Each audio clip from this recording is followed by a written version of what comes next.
أعوذ بالله من الشيطان الرجيم بسم الله الرحمن الرحيم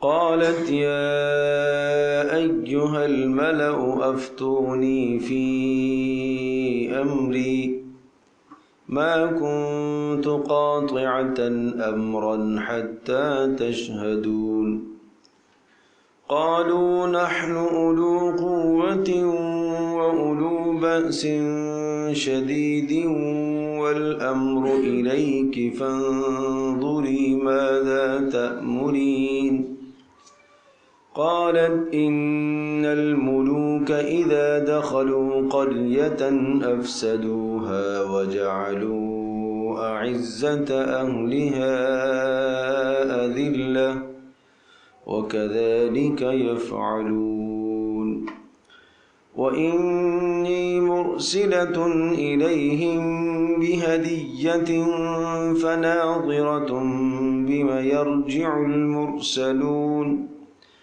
فلما جاء سليمان قال أتمدونني بمال فما آتاني الله خير مما آتاكم بل أنتم بهديتكم تفرحون ارجع إليهم فلنأتينهم بجنود لا قبل لهم بها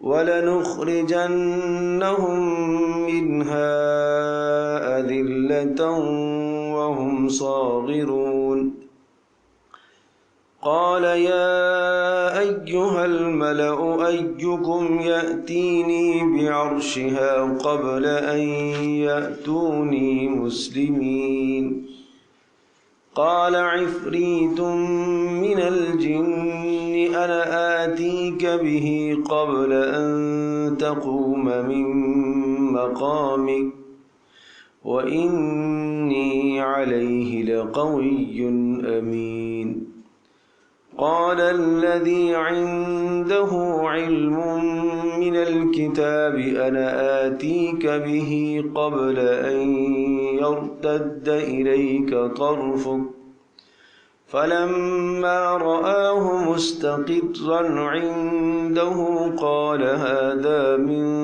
فضل ربي فلما رآه مستقرا عنده قال هذا من فضل ربي ليبلوني أأشكر أم أكفر ومن شكر فإنما يشكر لنفسه ومن كفر فإن ربي غني كريم قال نكروا لها عرشها ننظر أتهتدي أم تكون من الذين لا يهتدون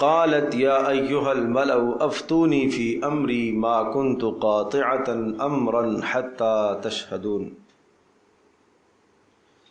حضرت سلیمان علیہ السلام کا خط شام سے معارب یمن میں جہاں بلقیس ملکہ سبا آباد تھی، جہاں اس کا شاہی محل تھا، وہاں حضرت سلیمان علیہ السلام کا مراسلہ اور خط ہدہد کے توسط سے پہنچا، اور جب سلیمان علیہ السلام کے اس خط کو کھولا گیا تو اس کا مضمون پڑھ کر ہیبت زدہ ہو گئے سارے، ان کی ملکہ بلقیس بھی اور سب کے سب ہیبت زدہ ہو گئے، اس لیے کہ خط کا مضمون انتہائی اختصار کے ساتھ لیکن بڑا سخت اور کڑک لہجے میں وہ مضمون تھا، انہو من سلیمان و انہو بسم اللہ الرحمن الرحیم، یہ خط سلیمان بن داود کی جانب سے ہے اور اس کا آغاز اللہ بڑے مہربان اور نہایت رحم کرنے والے کے نام سے شروع ہو رہا ہے۔ اللہ تعالی علیہ واتونی مسلمین، خط کا مضمون یہ ہے کہ سرکشی مت مچاؤ اور فرما بردار بن کر میرے پاس آ جاؤ۔ اللہ تعالی علیہ واتونی مسلمین، سرکش مت بنو اور فرما بردار ہو کر میرے پاس آ جاؤ۔ اللہ پاک کے حکم سے ہی یہ سب کچھ ظاہر ہے۔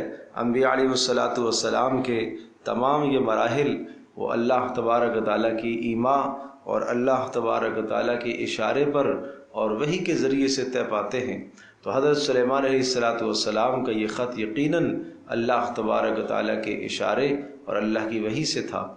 قالت یا ایھا الملأ، اب جب خط پڑھا گیا تو اس کے بعد ملکہ سبا بلقیس نے اپنے وزراء سے مشاورت طلب کی، اور یہی سلیقہ مندی ہے ہر بادشاہ کی کہ وہ اپنے بڑے اہم معاملات میں اپنی رعایا سے اور اپنے وزراء سے خاص طور پر مشاورت طلب کیا کرتے ہیں۔ تو اسی طرح سے اس نے بھی تمام کے تمام اپنے وزراء سے مشاورت طلب کی۔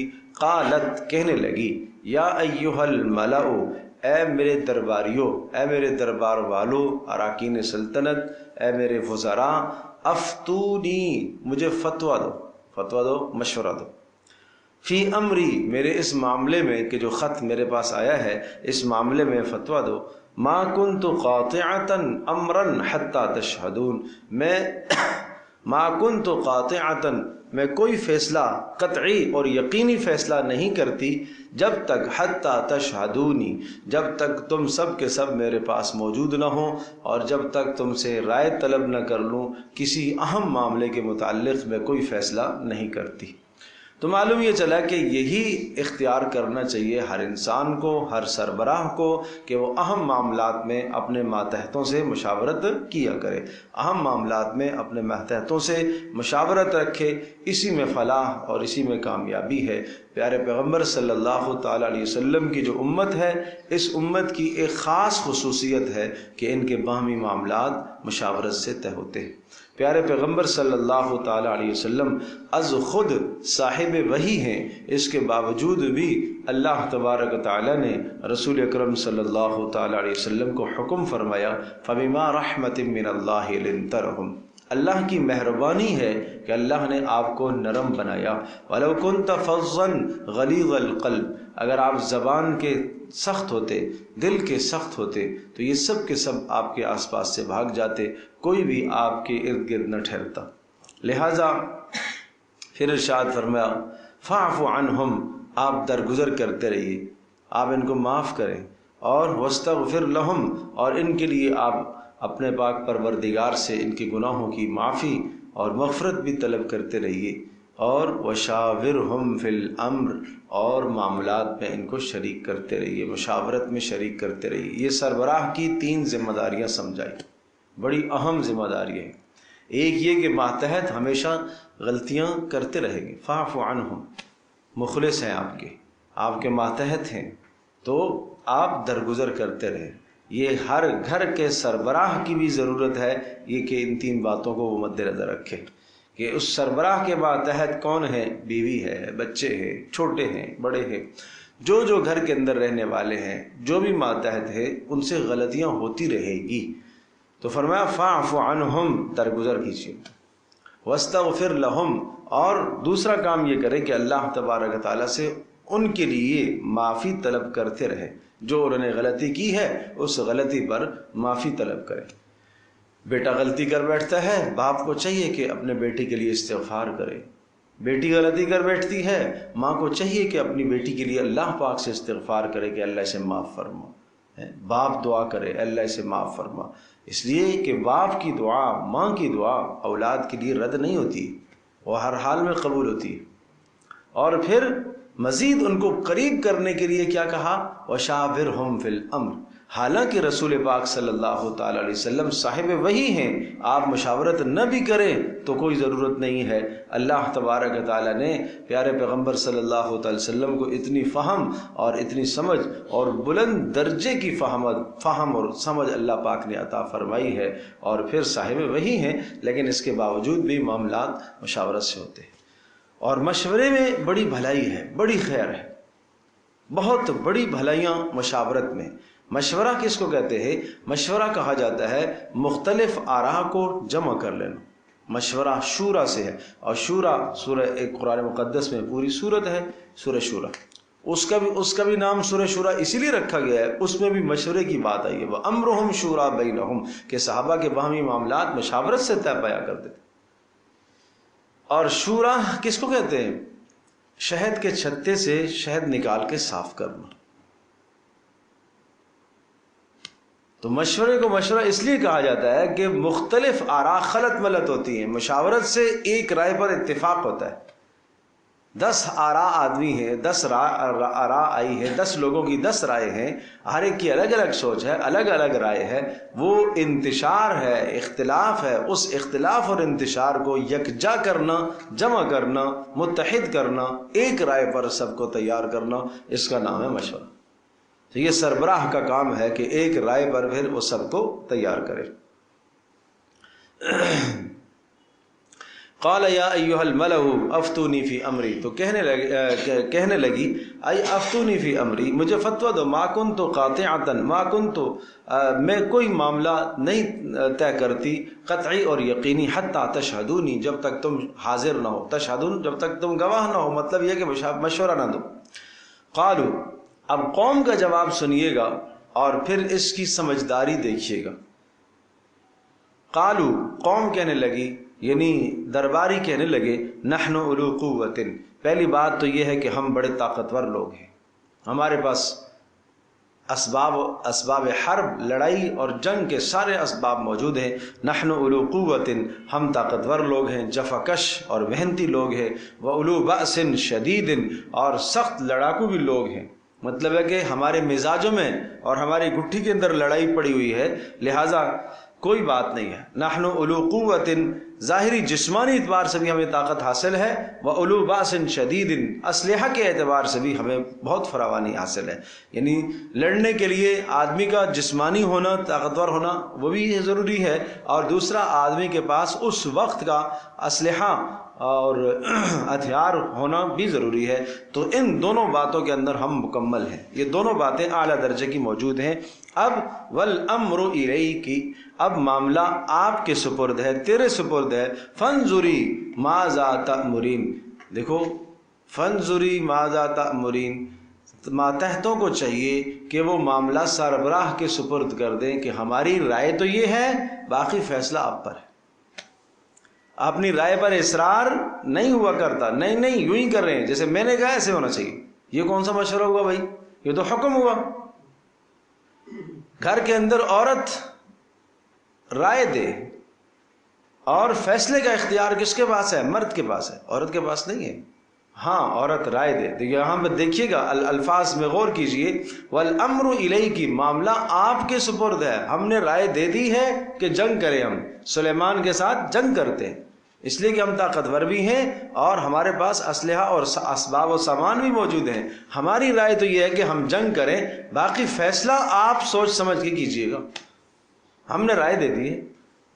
پتہ یہ چلا کہ اپنی رائے میں مصر نہیں ہونا چاہیے، اصرار نہیں کرنا چاہیے۔ والامر الیک، اور اگلا جملہ سنیے، فانظری ماذا تأمرین، خوب جانچ کر، خوب سمجھداری کے ساتھ، فانظری کا معنی تو دیکھ لے، ماذا تأمرین، تو ہمیں کیا حکم دیتی ہے، اور جو تو حکم دے گی ہم اس پر مر مٹنے کے لیے تیار ہیں، لیکن دیکھیے گا کہ جنگ مناسب ہے یا جنگ مناسب نہیں ہے، یہ آپ جانتی ہیں۔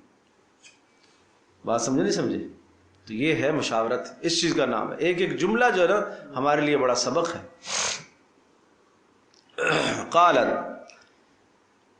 ملکہ نے کہا، ان الملوک اذا دخلوا قریۃ افسدوها وجعلوا اعزۃ اہلها اذلہ، اس نے اس رائے کو، اس بات کو مناسب سمجھا کہ جنگ نہ کی جائے، گویا کہ سارے کے سارے اراکین سلطنت اور سب وزراء کی مشاورت کیا آئی کہ جنگ ہونی چاہیے، لیکن فیصلہ ہم آپ پر چھوڑتے ہیں، آپ کی مرضی۔ بات سمجھے بھائی؟ تو پتہ یہ چلا کہ مشورے میں دباؤ تو نہیں ڈالا انہوں نے، کہا ہم آپ کو رائے دیتے ہیں، باقی مرضی آپ کی۔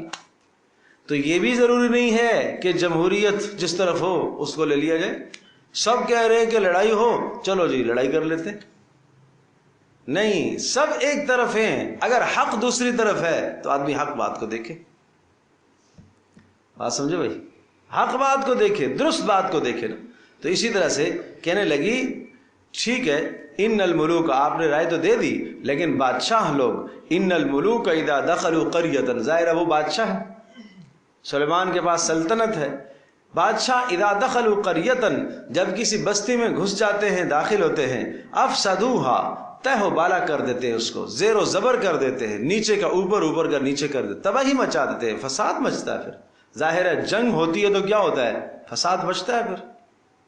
اچھا، اس جنگ کے نتیجے میں لازمی یہ ہوتا ہے وَجَعَلُوا أَعِزَّةَ أَهْلِهَا أَذِلَّةً، اس بستی کے عزت مندوں کو ذلیل ہونا پڑتا ہے پھر، اس لیے کہ جنگ جب شکست کی صورت میں ہوتی ہے تو پھر کیا ہوتا ہے؟ وہاں کے عزت مند قیدی ہوں گے، اور قید ہونا ذلت ہے۔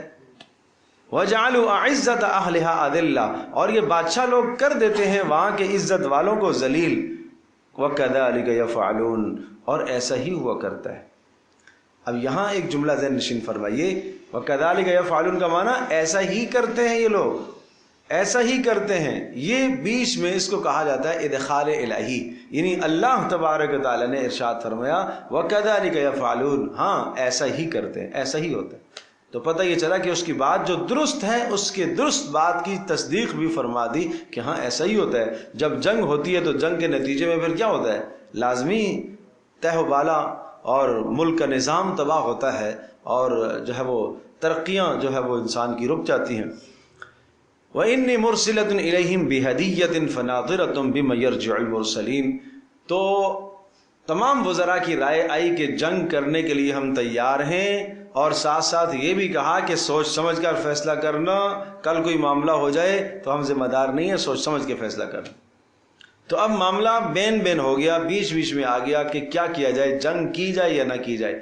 ایک طرف سب کی طاقت ہے، سب کی قوت ہے، دیکھتے ہیں کہ ہاں جنگ کرنی چاہیے، اور دوسری طرف ہم دیکھتے ہیں کہ جب جنگ ہوتی ہے تو اگر جنگ شکست کی صورت میں ہو گئی تو بہت بڑا نقصان ہے۔ اور سلیمان علیہ السلام کے خط سے کچھ اندازہ ہو چکا تھا سلیمان علیہ السلام کے لاؤ لشکر کتنے ہیں اور ان کی سلطنت کیسی ہے، کچھ اندازہ اس سے بھی ہو چکا تھا۔ تو اس لیے اس نے بیچ کی راہ اختیار کی اور کہا کہ اچھا چلو میں ذرا دیکھتی ہوں، کچھ کام کرتی ہوں، مشاورت کر لیتی ہوں، اور مشاورت کی صورت یہ ہو جاتی ہے، یعنی امتحان اختیار کر لیتی ہوں۔ وَإِنِّي مُرْسِلَةٌ إِلَيْهِمْ، اور میں اس کی طرف بھیج دیتی ہوں، ان لوگوں کی طرف بِهَدِيَّةٍ، ایک ہدیہ بھیجتی ہوں، فَنَاظِرَةٌ بِمَا يَرْجِعُ الْمُرْسَلُونَ، اور پھر میں دیکھتی ہوں کہ جن کو ہم نے بھیجا ہے وہ کیا جواب لے کر آتے ہیں۔ ہم ہدیہ بیچتے ہیں اور ہدیہ بیچ کر دیکھتے ہیں کہ اگر یہ بادشاہ جس نے ہمیں خط لکھا ہے یہ دنیا کا کوئی حریص اور لالچی ہوا تو ہدیے پر خوش ہو جائے گا، اور اگر حریص اور لالچی نہ ہوا تو پھر وہ واپس کر دے گا۔ تو ہم اس سے تھوڑا سا ان کی جانچ پڑتال کر لیں گے کہ نوعیت کیا ہے سامنے والے کی، بادشاہ کی نوعیت کیا ہے، اور ہمارے آدمی جب جائیں گے وہاں تو وہاں جا کے اس کی سلطنت کو بھی دیکھیں گے اور فوج کو بھی دیکھ لیں گے، اور اسی طرح سے جناب وہاں کیا نظام ہے وہ بھی کچھ نہ کچھ سامنے آ جائے گا۔ تو اس طرح سے تحقیق احوال بھی ہے، حالات کی تحقیق بھی ہو جائے گی، اور ساتھ ساتھ ہم ہدیہ بیچ دیں گے، پتہ بھی چل جائے گا کہ بادشاہ کی نوعیت کیا ہے۔ اس لیے کہتی ہے وَإِنِّي مُرْسِلَةٌ إِلَيْهِمْ، اور میں بھیجنے والی ہوں ان کی طرف ایک ہدیہ، فَنَاظِرَةٌ، اور پھر میں جاننا چاہتی ہوں بِمَا يَرْجِعُ الْمُرْسَلُونَ، کہ کس طرح سے جواب لے کے آتے ہیں، کیا جواب لے کے آتے ہیں مرسلون، یعنی لوٹنے والے جن کو ہم نے بھیجا ہے۔ فَلَمَّا جَاءَ سُلَيْمَانُ، اور جب آئے وہ سلیمان علیہ السلام کے پاس، ہدیہ لے کے آئے سلیمان علیہ السلام کے پاس، قالا، تو کہا سلیمان علیہ السلام نے ان کے ہدایا، بہت بڑے ہدایا، قیمتی ہدایا، سونے چاندی کے اور ہیرے اور جواہرات سروں پر اٹھائے ہوئے، اور تفاسیر میں لکھا ہے کہ کوئی 40 سے زائد افراد تھے جو یہ ہدیے لے کے آئے ہوئے تھے. اتنا بڑا ایک وفد آیا ہے اور اس وقت جو سواریاں تھیں ان سواریوں پر لدے ہوئے یہ ہدایا سلیمان علیہ السلام کی خدمت میں پہنچائے گئے. قال سلیمان علیہ السلام فرمایا اتمدوننی بمال، کیا تم میری مدد کرنا چاہتے ہو مال کے ذریعے سے، یا تم مجھے لالچ دینا چاہتے ہو مال کے ذریعے سے؟ فما آتانی اللہ خیر مما آتاکم، جو عطا کیا ہے، فما آتانی اللہ، جو اللہ نے عطا کیا ہے مجھے، خیر وہ زیادہ بہتر ہے، مما اس چیز سے، آتاکم جو اللہ نے آپ کو دی ہے. لفظوں پر غور کیجئے گا. پہلی بات تو یہ کہ کسی قسم کا مال تم سے قبول نہیں کروں گا. تم مجھے ہدیہ دے کے، مال دے کے لالچ میں ڈالنا چاہتے ہو، خبردار نہیں. اس سے یہ پتہ چلا کہ جہاں اسلام کا تشخص، اسلام کے رعب اور دبدبے پر آنچ آتی ہو، کافر کی طرف سے آیا ہوا ہدیہ ہو، اس کو لینا جائز نہیں ہے. سمجھو بھائی؟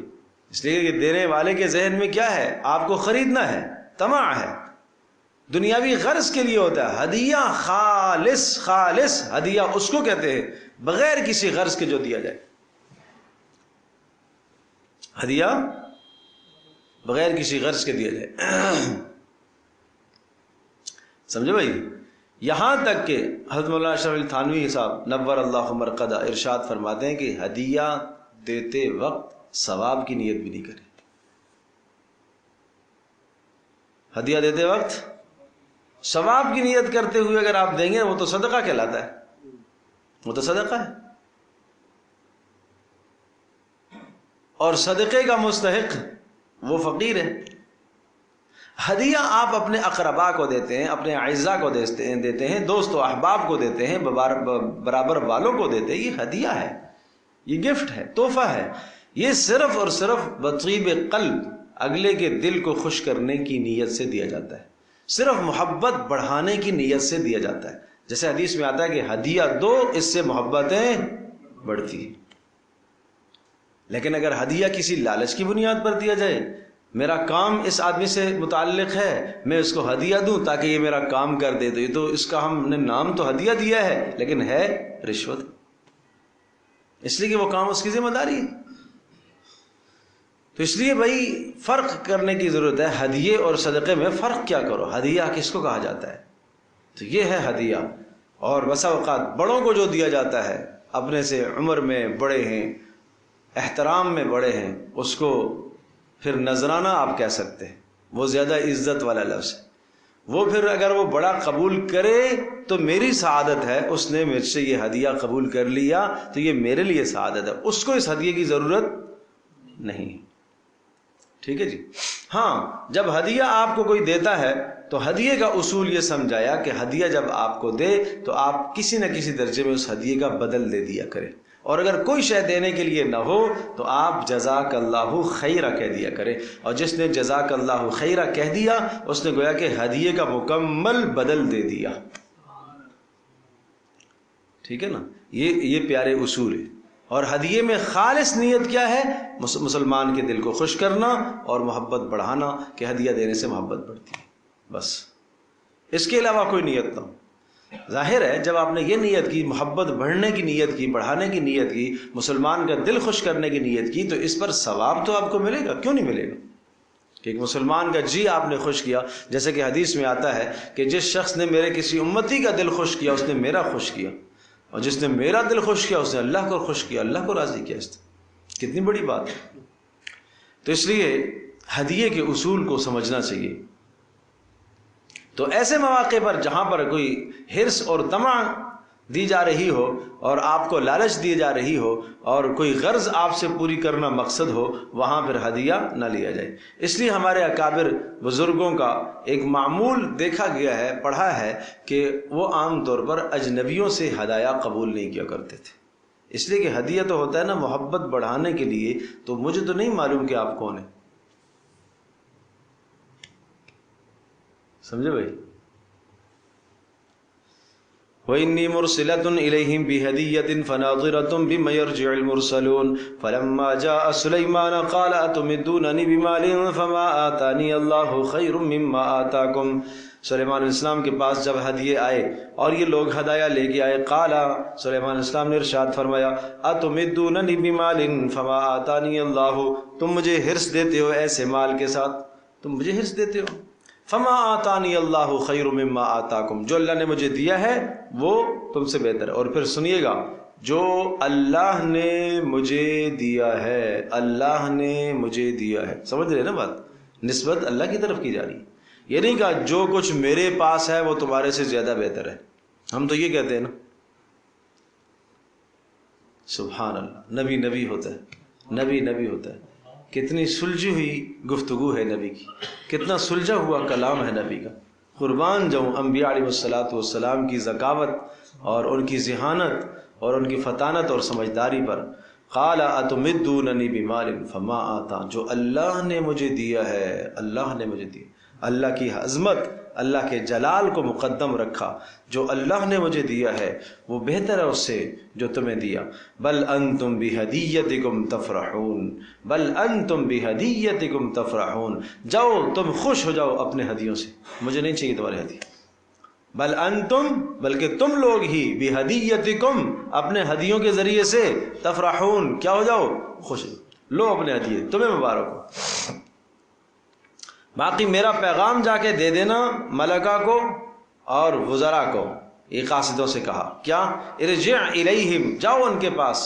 فلنأتینہم بجنود، ہم لے کر آ رہے ہیں ایک اتنا بڑا لشکر، لا قبل لہم بہا، اس کے مقابلے کی طاقت اور سکت تمہارے اندر نہیں ہے. اتنا بڑا لشکر لے کر آ رہے ہیں کہ اس کے مقابلے کی سکت اور طاقت تمہارے پاس نہیں ہے.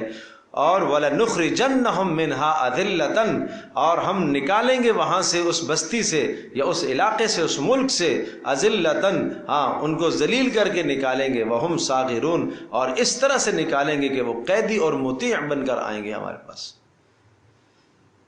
یہ دو ٹوک کلام ہے نبی کا.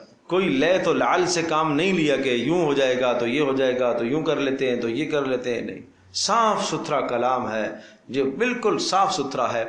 دو ٹوک کلام ہے، کوئی دوسرا احتمال نہیں ہو سکتا.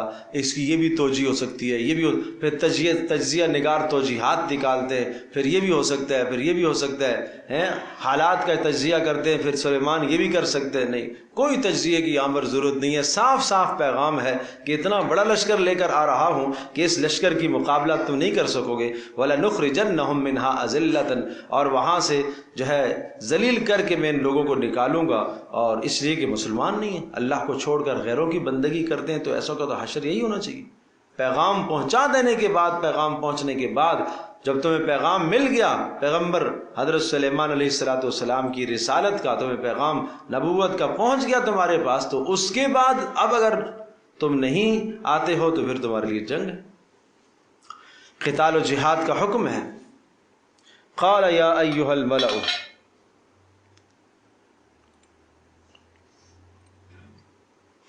سلیمان علیہ السلام نے اپنے وزراء سے مشاورت فرمائی.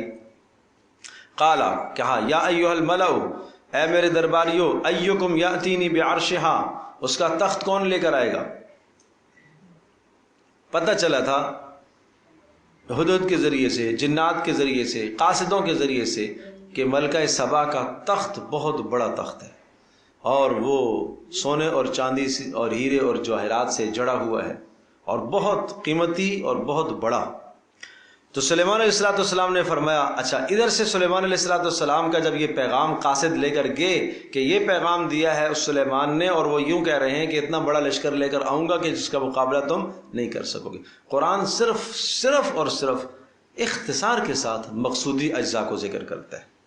ظاہر ہے اتنے سخت خط کے بعد ان کا رویہ کیا ہوا؟ فوری سلیمان علیہ السلام کے پاس بلقیس خود حاضر ہونے کے لیے تیار ہو گئی، اور ایک ایک پل پل کی خبر سلیمان علیہ السلام کو مل رہی تھی جنات کے ذریعے سے. جنات کے لیے تو وقت آنن فانن ہے، فوری جلدی جانا اور جلدی آنا کہ ہاں اب وہاں سے وہ نکل آئے ہیں. جب نکل آئے ہیں سلیمان علیہ السلام نے پھر کہا اب بتاؤ اس کا تخت جو اندر مقفل ہے، دربار کے اندر چھوڑ کے آئی ہے اپنے محل کے اندر، وہ تخت کون لے کے آئے گا میرے پاس؟ جلدی لے کے آئے گا آنن فانن۔ قال یا ایھا الملأ، فرمانے لگے اے درباریو، ایکم یاتینی بعرشھا، کون ہے اس کا تخت میرے پاس لے کر آئے، قبل ان یاتونی مسلمین، اس سے پہلے کہ وہ میرے پاس مسلمان ہو کر سارے کے سارے آئیں، کون تخت لے کر آئے گا؟ قال عفریت من الجن، ایک بڑا دیو تھا، بڑا دیو ہیوی، بڑی جسامت اور قدامت اور طاقت کا مالک، اس نے کہا انا آتیک بہ قبل ان تقوم من مقامک، میں اس تخت کو لے کر آؤں گا قبل ان تقوم من مقامک، آپ کے اس مجلس سے اٹھنے سے پہلے پہلے۔ دربار خاص وقت میں لگتا تھا، ابھی آپ دربار میں بیٹھے ہوئے ہیں، ابھی دربار سے اٹھیں گے نہیں کہ میں تخت حاضر کر دوں گا، جلدی لے آؤں گا۔ وَإِنِّي عَلَيْهِ لَقَوِيٌّ أَمِينٌ، اور میں طاقتور بھی ہوں اور امانت دار بھی ہوں۔ طاقتور ہوں تو اٹھانے میں، تخت کے اٹھانے میں مجھے کوئی مشقت نہیں ہوگی، میں آسانی سے لے آؤں گا، اور امانت دار ہوں، اس میں کسی قسم کی میں کوئی خیانت نہیں کروں گا، جو ہیرے اور جواہرات اس کے ساتھ جڑے ہوئے ہیں وہ پورے کے پورے میں ان سب چیزوں کی رعایت رکھوں گا، کوئی خیانت نہیں کروں گا۔ سلیمان علیہ السلام نے پھر اپنے وزراء کو دیکھا، اور کوئی اور تھوڑی سی ہمت کرے اور جلدی لائے۔ قال الذي عنده علم من الكتاب، کہا اس شخص نے، کہا اس نے الذي عنده علم من الكتاب، جس کے پاس کتاب کا علم تھا، جس کے پاس ایک علم تھا کتاب کا، اس نے کہا انا آتیک بہ، میں لے کر آؤں گا اس کو قبل ان یرتد الیک طرفک، آپ کی پل جھپکنے سے پہلے، آنکھ جھپکنے سے پہلے پہلے میں لے آؤں گا۔ فلما رآہ مستقرا، جب سلیمان علیہ السلام نے یوں مڑ کر دیکھا، تخت یہ پڑا ہوا ہے، فلما رآہ، جب دیکھا، مستقرا عندہ، وہ رکھا ہوا ہے بالکل اطمینان کے ساتھ۔ تو اب سنیے، سلیمان علیہ السلام نے یہ سارا منظر دیکھا تو کیا الفاظ نکلے؟ قال ھذا من فضل ربی، یہ میرے رب کا فضل ہے، ھذا من فضل ربی، یہ میرے رب کا فضل ہے،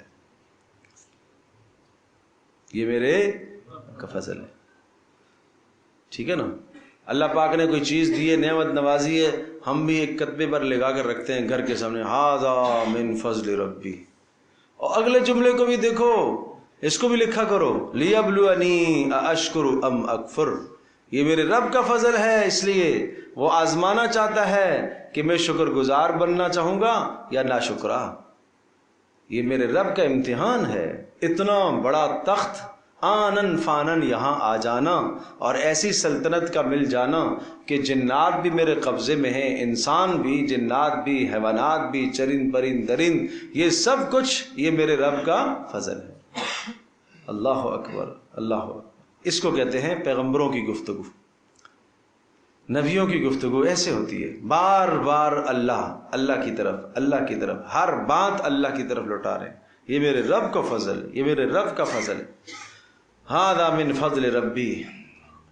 عجیب کلمات ہیں، یہ نہیں کہا یہ اللہ کا فضل ہے، یہ میرے رب کا فضل ہے، فرق ہے دونوں میں۔ میرے رب کا فضل ہے، رب کہتے ہیں تربیت کرنے والے کو، معنی یہ ہوا کہ بچپن سے اس وقت تک یہاں جو پہنچایا یہ سب اس کے احسانات ہیں۔ بچپن میں مجھے پالا، جوان کیا، سلطنت عطا فرمائی، حکومت عطا فرمائی، یہ سب اسی کا فضل ہے۔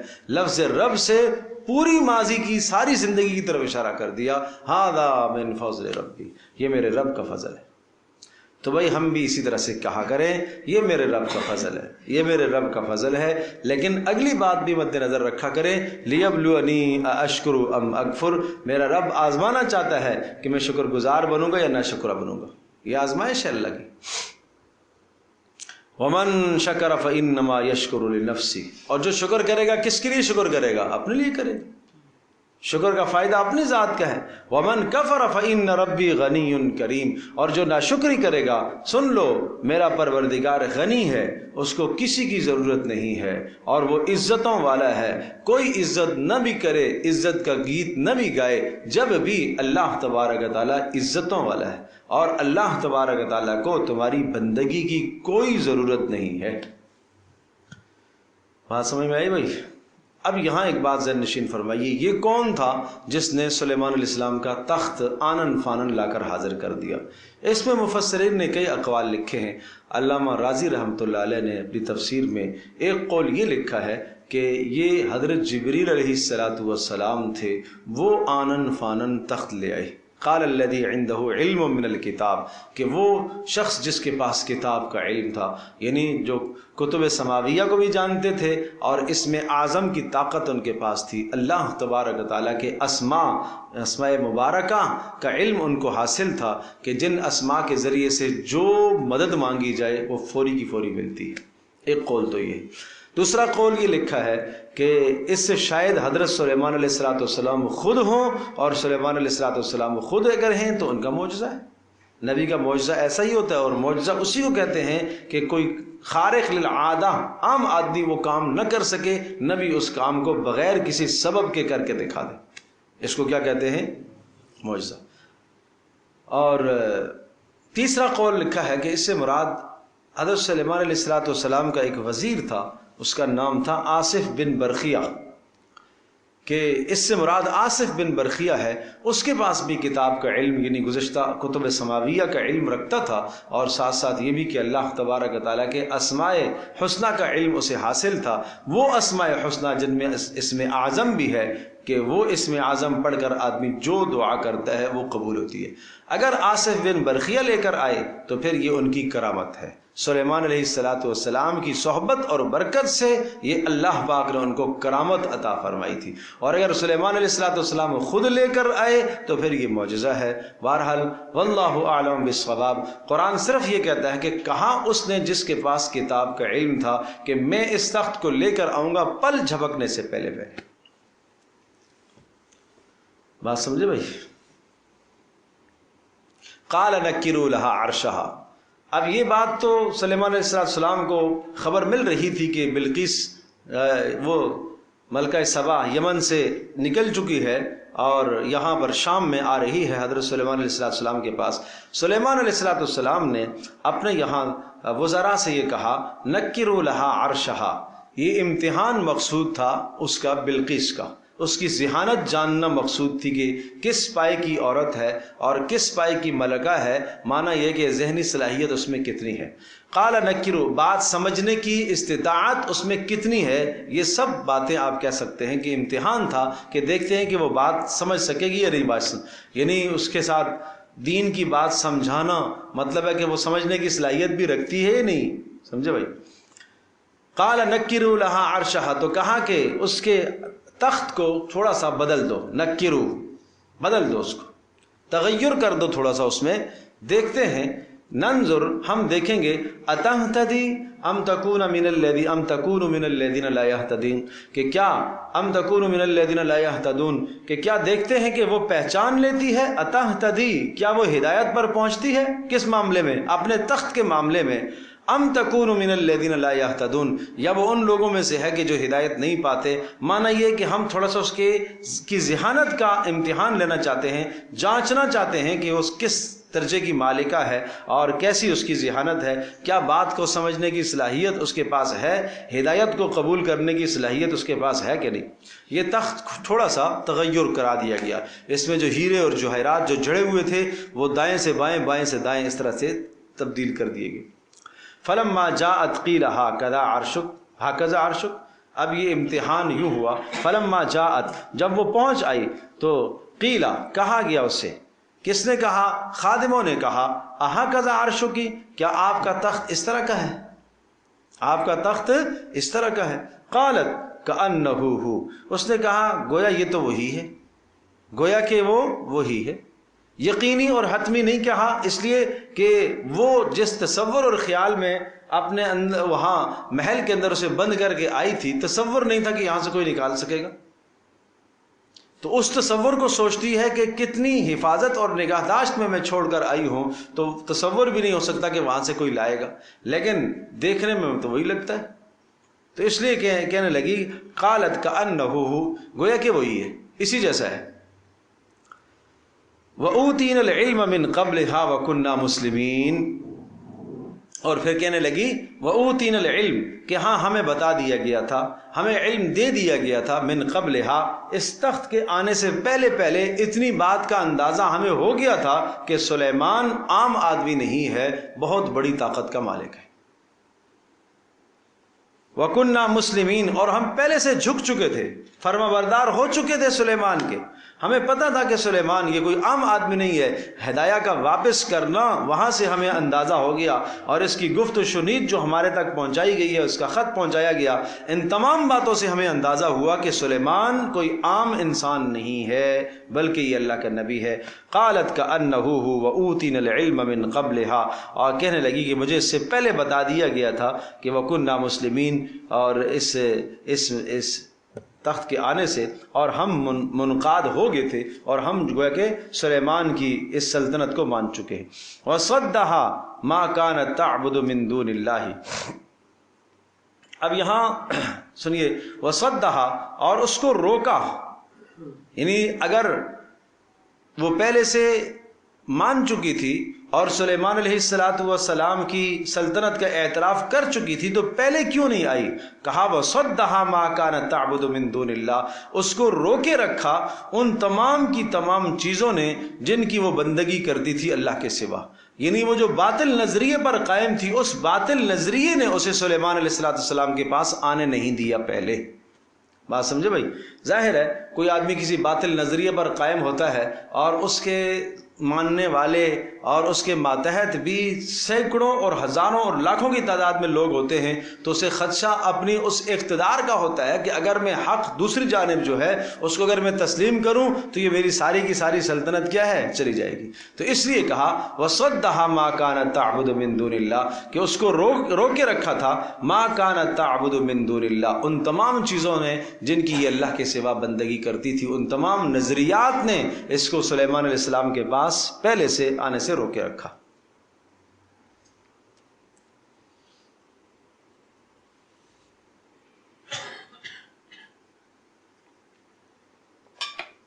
انہا کانت من قوم کافرین، ہاں وہ پہلے سے تو تھی کافروں میں، لیکن سلیمان علیہ السلام کی اس دعوت پر، سلیمان علیہ السلام کی جب سلطنت کو اس نے دیکھا تو مسلمان ہو گئی۔ قیل لها ادخل الصرح، ایک دوسرا امتحان اس کا آیا، ایک پہلا امتحان تھا، اب دوسرا امتحان، اور یہ امتحان جو تھا حضرت سلیمان علیہ السلام جو دعوت دینا چاہ رہے تھے، جو مقصود سمجھانا چاہ رہے تھے، اس مقصود کو سمجھانے کے لیے یہ ایک طریقہ اختیار کیا گیا۔ سمجھانے کے کئی انداز ہوتے ہیں، سمجھانے کے کئی طریقے ہوتے ہیں، بسا اوقات عمل سے سمجھایا جاتا ہے، بسا اوقات زبان سے سمجھایا جاتا ہے، قول سے سمجھایا جاتا ہے، عمل سے سمجھایا جاتا ہے، کوئی ایسا عمل کر کے اگلے کو باور کرایا جاتا ہے کہ آپ غلطی پر ہو۔ بات سمجھے بھائی؟ اب دیکھیے گا، یہ عمل کر کے دکھایا گیا کہ آپ غلطی پر ہیں۔ کیسے؟ قیل لها ادخل الصرح، اسے کہا گیا کہ اپنے اس محل میں آ جاؤ جہاں اس کو ٹھہرنا تھا، اور جہاں ان تمام کے تمام آنے والوں کے لیے استقبال رکھا گیا تھا، اور جس محل میں ان کے ٹھہرانے کا انتظام سلیمان علیہ السلام نے کیا ہے، اس سے پہلے حضرت سلیمان علیہ السلام نے سامنے فرش بچھوایا شیشے کا، اور عین ممکن ہے اس شیشے کے فرش کے نیچے پانی چھوڑا گیا ہو، اور عین ممکن یہ بھی ہے کہ پانی تو نہیں چھوڑا گیا لیکن شیشہ اس قسم کا کہ لگتا ایسا ہے جیسا کہ پانی، لگتا ایسا ہے جیسا کہ پانی ہے۔ اب جیسے ہی وہ قریب آئی داخل ہونے کے لیے اپنے اس محل میں، اس آرام گاہ میں جو مہمان خانہ ان کے لیے تیار کیا گیا تھا، فلما رأته حسبته، اور جب اس نے اس صحن کو دیکھا اور اس فرش کو دیکھا، حسبته، اسے خیال ہونے لگا لجتن کہ یہ گہرا پانی ہے، لجہ گہرا پانی ہے، وَكَشَفَتْ عَنْ سَاقَيْهَا، اور اس نے اپنی پنڈلیاں اوپر کر دی، کپڑا پنڈلیوں سے اوپر کر دیا، جیسے عام طور پر پانی کو عبور کرنے کے لیے آدمی اپنی جو ہے وہ پائنچے اوپر چڑھا لیتا ہے، اس طرح سے اس نے اپنے پائنچوں کو اوپر چڑھایا۔ قال انه صرح مورد من قواریر، تو کہا حضرت سلیمان علیہ السلام نے کہلوایا، یا حضرت سلیمان علیہ السلام نے خود کہا، انه صرح مورد من قواریر، کہ بے شک یہ محل ایسا ہے جو جڑا ہوا ہے، طمع کیا گیا ہے، بنایا گیا ہوا ہے، جڑا ہوا ہے، ملمع کیا ہوا ہے، قواریر شیشے سے۔ لہذا یہ شیشہ ہے، یہ پانی نہیں ہے۔